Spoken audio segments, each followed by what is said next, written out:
In Arctic Norway, British and Norwegian soldiers are on a simulated NATO reconnaissance mission.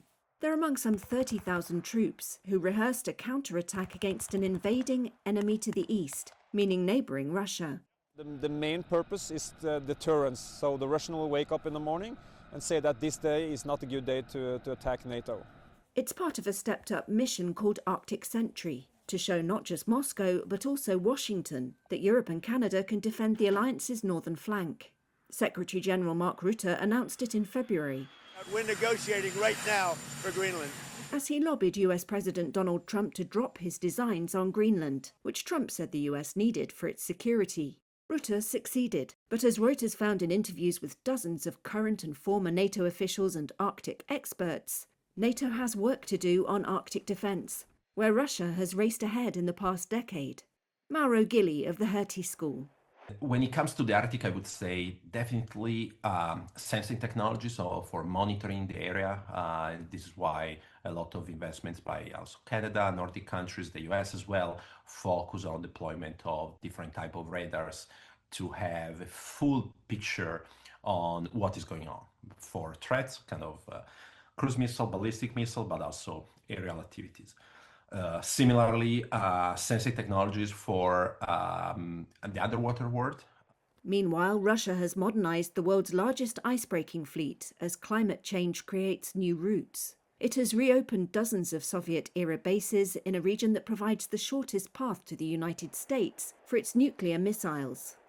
Russia's Ministry of Defense did not respond to a request for comment for this story. The Kremlin has in the past said the United States is stoking tensions in the Arctic. The High North has always been low priority for NATO.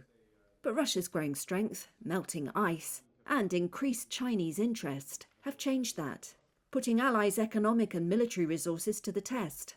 It is welcome, arguably overdue, but welcome, that now NATO is focusing increasingly on Arctic security. Long-term investments will be needed in icebreakers, submarines, drones and satellites. That's as Trump has threatened to leave NATO altogether, and Washington is withdrawing troops, planes, ships and weapons from Europe.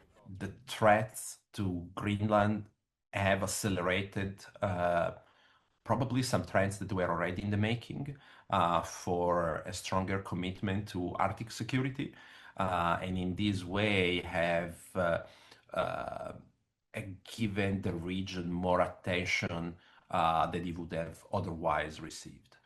And so this is so paradoxically, the threats by the Trump administration might have produced a positive outcome. Reuters could not establish whether the United States was contributing more or less to collective Arctic defence under Arctic Sentry, which is led by Joint Force Command Norfolk, Virginia.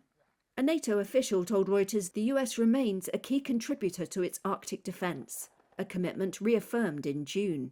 The Pentagon and White House did not respond to Reuters' questions for this story, including whether US forces involved in Arctic defence will be affected by a US review of troops in Europe. That security review and lingering worries about Greenland could cast a shadow over July's NATO summit in Ankara.